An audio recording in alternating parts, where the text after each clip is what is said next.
Assalamualaikum warahmatullahi wabarakatuh. Perkenalkan, nama saya Sylvia Imratu Sadia dengan NIM 21311333. Baiklah, di sini saya akan menjawab pertanyaan nomor 2 dan nomor 3. Nah, pertanyaan nomor 2 yaitu bagaimana proses terbentuknya kebudayaan itu.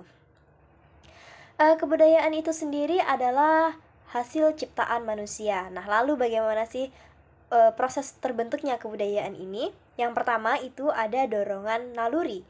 Dorongan naluri ini sudah diberikan oleh Tuhan sejak kita lahir, sejak kita kecil.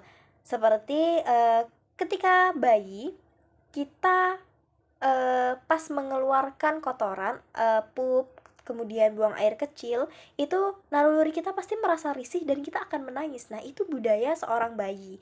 Mereka akan menangis. Kemudian dorongan indrawi. Dorongan indrawi ini juga telah diberikan oleh Yang Maha Kuasa seperti indera penglihatan, indera pendengaran, indera penciuman, dan indera perasa. Nah, indera-indera ini juga bisa merubah kebudayaan, bahkan bisa menciptakan kebudayaan yang baru di hidup kita. Contohnya begini, ketika kita melihat orang barat yang, mohon maaf, memakai pakaian yang terbuka, otomatis kita akan mengikuti ketika kita tidak memfilter budaya yang masuk ke dalam diri kita tersebut. Nah, di sini kan indera penglihatan kita sudah berfungsi ketika kita melihat orang barat yang menggunakan pakaian, mohon maaf, terbuka, kita akan budaya kita akan berubah, akan mengikuti budaya mereka. Kemudian, proses yang ketiga itu ada dorongan akal. Nah, manusia ini adalah makhluk yang paling sempurna yang diciptakan oleh Tuhan, yaitu dengan adanya akal, manusia ini bisa membuat kebudayaan atau merubah kebudayaan itu sendiri. Contohnya begini, pada zaman dahulu itu ketika kita ingin mengirim pesan kepada seseorang, kita harus menulis surat, kemudian kita harus mengirim lewat kantor pos yang membutuhkan waktu yang tidak sebentar. Nah, tetapi sekarang karena manusia ini memiliki akal, bukan maksud saya pada zaman dahulu itu tidak memiliki akal, tetapi pada sekarang ini manusia itu kreatif gitu. Akal mereka berkembang, mereka membuatlah alat komunikasi seperti handphone. Jadi kalau ketika kita ingin mengungkapkan isi rasa kita kepada seseorang, kita tidak perlu lagi menunggu lama-lama gitu. Kemudian proses yang terakhir yaitu dorongan religi. Religi ini berkaitan dengan kepercayaan. Nah, contohnya begini, kalau di kampung saya itu sebelum pernikahan itu diadakannya seperti genduri kalau kami menyebutnya. Nah, genduri ini kami mencampurkan antara keagamaan dan tradisi. Jadi ketika genduri itu dilaksanakan, maka kita yang membaca doa, tetapi di depan ustadz yang membaca doa itu ada yang namanya bubur merah putih, kemudian ada ayam yang satuan itu yang dimasak, ayam satuan itu kalau kami nyebutnya ayam ingkung. Nah, itu adalah pencampuran antara kepercayaan, keagamaan, dan tradisi. Nah, mungkin itu untuk nomor 2. Kemudian nomor 3, soalnya yaitu apa hubungan antara perubahan sosial dan perubahan kebudayaan.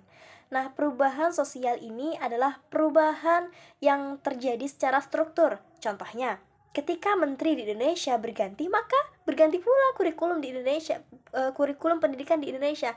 Nah, ini pastinya akan berdampak kepada pendidikan-pendidikan yang ada di Indonesia. Kemudian perubahan kebudayaan ini adalah perubahan yang terjadi di masyarakat itu sendiri. Lalu hubungannya yaitu tidak semua perubahan sosial itu dipengaruhi oleh kebudayaan.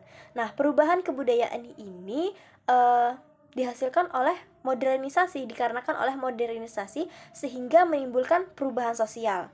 Contohnya begini, pada zaman dahulu itu kita masih memainkan mainan tradisional, seperti kalau di kampung saya itu ada namanya gedabak, kemudian main tembak-tembakan yang pakai bambu itu. Nah, tetapi pada saat ini di era globalisasi ini tidak ada lagi permainan anak-anak yang seperti itu. Mereka sibuk dengan gadgetnya. Nah, ini kan perubahan kebudayaan yang dipengaruhi oleh perubahan sosial.